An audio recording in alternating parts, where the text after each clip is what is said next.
reality. I already know.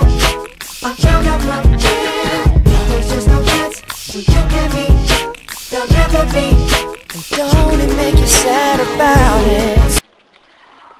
When did you begin to see divorce cases that involve a social media outlet such as Facebook?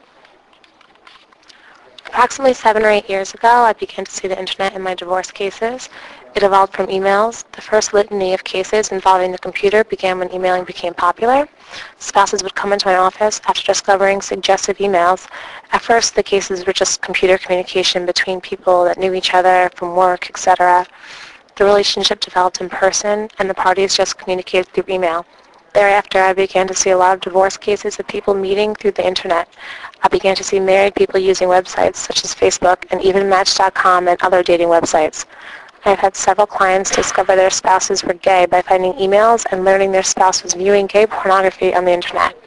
Most common is a spouse finding out that their husband or wife is having an extramarital affair by reading their emails. In your opinion, has the internet played a big role in divorce rates? I wouldn't say that the internet actually causes divorce, but it certainly makes it easier for unhappily married people to develop extramarital relationships.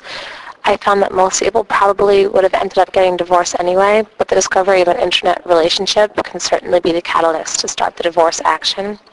In other words, the marriage is usually very unhappy prior to the discovery of the internet affair.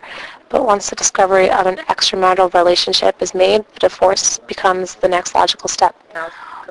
Would Facebook be a substantial source in providing your spouse cheated in terms of a prenup? Not really. To prove adultery, you must have specific details of the who, what, when, and where of the sexual relationship. It may give you enough information to obtain those details through other means, such as private detectives, etc. In and of itself, comments on Facebook would probably not be enough. It can be explained as flirting, fantasizing, or just kidding around. More physical proof, such as witnesses and/or photographs, are required to prove adultery. If the website contained photographs, that may be a different story. However, if an affair is suspected, the first place a spouse looks these days is at the computer. Has the internet made divorce cases more difficult to litigate? To litigate, yes. The issue of admissibility of internet documents, emails, pictures, etc. is a new area of evidence. There are many programs that can be installed that copy a person's emails. Information on the computer is difficult to substantiate as reliable evidence of an affair. Issues such as who owns the computer, who had access to the computer, etc., is essential for the admissibility of computer evidence in court. However, a person's computer can be a gold mine of information. The home computer is often fair game and can be searched and inspected by either spouse. In the event of a custody battle, do lawyers in your field turn to Facebook to make the opposing client look like an unfit parent?